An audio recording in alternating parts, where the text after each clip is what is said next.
साथियों, आज अपन dengue fever के बारे में चर्चा करना चाहेंगे।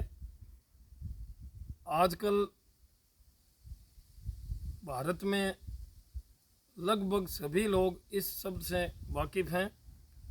संसार में भी डेंगू फीवर का जो ये इंसान के शरीर को ग्रसित करने का रूप है, वो निसंदेह ही हर एक वर्ष बढ़ के ही आ रहा है।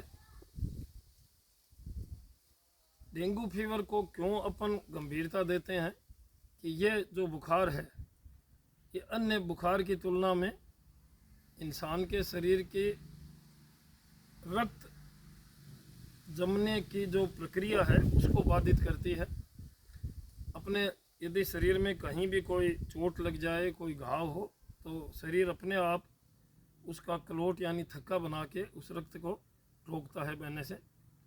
किंतु डेंगू फीवर में अपने शरीर की जो प्लेटलेट कोशिकाएं हैं, ये अचानक कम हो जाती हैं।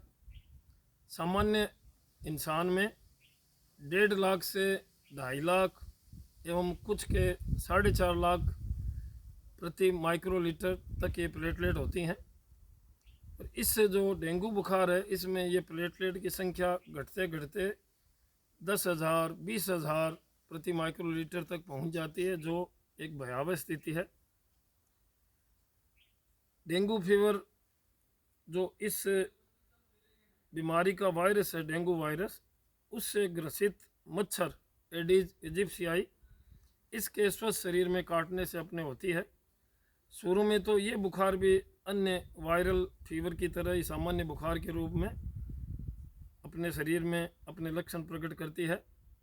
किंतु जो ये बीच का सप्ताह है इस बुखार का, चौथे दिन से 7वें दिन का, इसमें अचानक इंसान के बहुत ज़्यादा गंभीरता के लक्षण प्रकट होने का भय रहता है, जिसमें नाक और मुंह से रक्तस्राव का होना, बहुत ज़्यादा थकान महसूस होना, उल्टियाँ शरीर में, उल्टियों से जो फिर उसके साइड इफ़ेक्ट है बार बार उल्टी करना, जिससे इंसान कुछ खा पी नहीं सकता और शरीर में कमज़ोरी आ जाती है, इवन थोड़ा बेहोशीपन भी आना।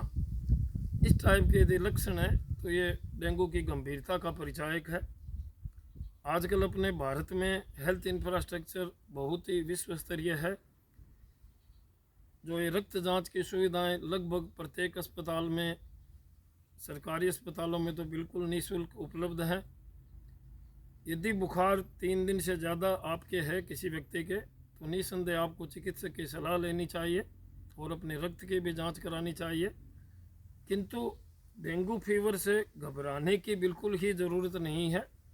आप अपने शरीर के इम्यूनिटी का यानी रोग प्रतिरोधक क्षमता का यदि सही उसको लेवल पे रखते हैं, तो हर एक बीमारी जो वायरस जनित हैं उन सबको आप आसानी से हरा सकते हैं। ख़ास तौर से अपने खान पान का ध्यान रखें। यानी बुखार में एक तो पानी की शरीर में कमी होती है, तो आप उस डिहाइड्रेशन को रोकें, बहुत ज़्यादा साफ पानी का सेवन करें, लिक्विड डाइट लें, जिनमें आप ये फ्रूट जूसेज है जितने भी, अपने अनार, सेब, पपीता, कीवी, नारियल पानी, दूध, इस टाइप से नींबू पानी, ये जितने भी लिक्विड पेय पदार्थ हैं जो शरीर के लिए हमेशा अच्छे रहते हैं, इनका अधिकांश रूप से सेवन करें।